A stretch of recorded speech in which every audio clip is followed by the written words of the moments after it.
Good evening, students. Today we are going to see input tax credit conditions. That means हमें conditions देखनी है, कौन सी ऐसी condition है जहाँ पर हम input tax credit avail कर सकते हैं.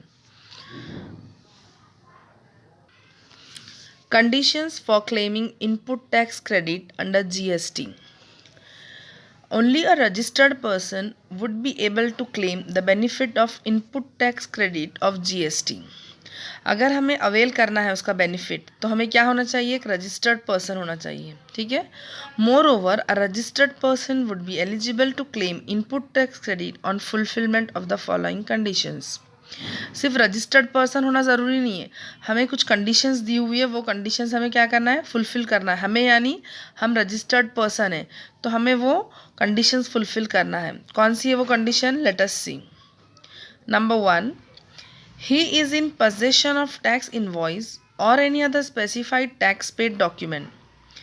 जो बंदा अवेल करना चाह रहा है, जो रजिस्टर्ड पर्सन अवेल करना चाह रहा है, तो उसके पास क्या रहना चाहिए, टैक्स इनवॉइस उसके पास होना चाहिए, या फिर ऐसा कुछ डॉक्यूमेंट जो इंडिकेट करेगा कि टैक्स पे हो चुका है.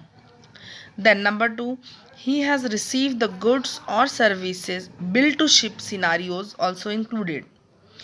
उसके पास गुड्स रिसीव होने चाहिए या फिर सर्विसेज, और बिल टू शिप जो कन्वेंस होता है हमारा, जो बिल टू शिप है वो उसमें इंक्लूड होना चाहिए. ओके.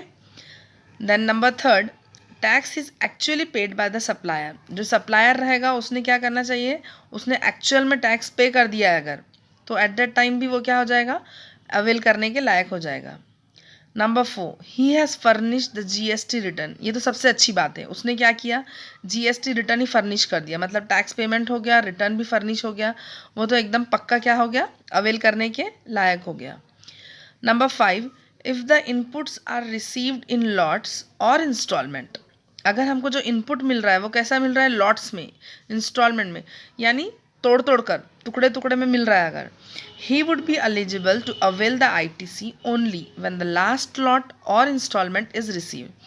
अब वो अवेल करने के एलिजिबल कब होगा, वो अवेल करने के लिए जब तैयार हो जाएगा जब उसका लास्ट लॉट या लास्ट इंस्टॉलमेंट उसको रिसीव हो चुका है. अनलेस एंड अनटिल उसको लास्ट लॉट जो रहेगा वो रिसीव नहीं होगा, तब तक he would not be eligible to receive the input credit. Okay, input tax credit. Here we finish all the conditions. The last one is remaining. Okay, we'll see the last one and then we'll finish off. The payment should be made within 180 days from the date of issue of invoice. अब payment के बारे में यहाँ पर बोला है, payment कैसी होना चाहिए, पेमेंट हमें जो करना है तो विद इन 180 डेज़ होना चाहिए. 180 डेज से अगर क्रॉस होता है तो फिर हम नहीं, उसमें हम नहीं आएंगे. हमको क्या करना है, 180 डेज़ के अंदर ही हमें पे करना है. In case the payment is not made with in 180 days. चलिए, अगर ऐसा हो जाता है कि हम नहीं कर पाते हैं, 180 डेज़ के विद इन नहीं पे कर पाते, तो क्या होगा, failing which the amount of credit availed by the recipient would be added to his tax output tax liability along with interest.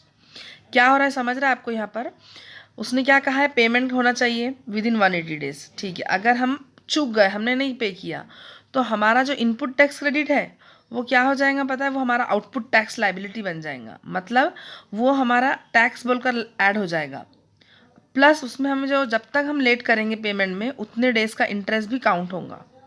लेकिन उसके आगे देखिए आप, however once the amount is paid, लेकिन एक बार आपने अगर वो पूरी अमाउंट पे कर दी है अलॉन्ग विद इंटरेस्ट, तब क्या होने वाला है, the recipient would be entitled to avail the credit again.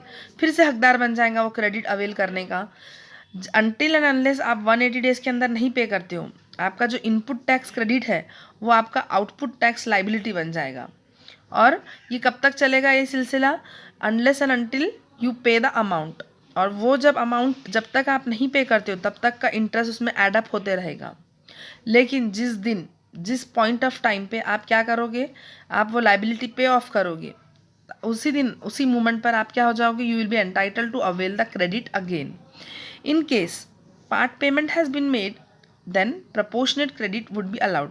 हाँ, ऐसा भी हो सकता है कि आपने पूरी पेमेंट नहीं की, आपने क्या किया, पार्ट पेमेंट किया, जैसे 25% पे किया या फिर 50% या 80%, तो आपको क्रेडिट भी उतने ही प्रपोर्शन में मिलेगा. ओके फाइन, यहाँ तक सब क्लियर है. That's all for this. Thank you.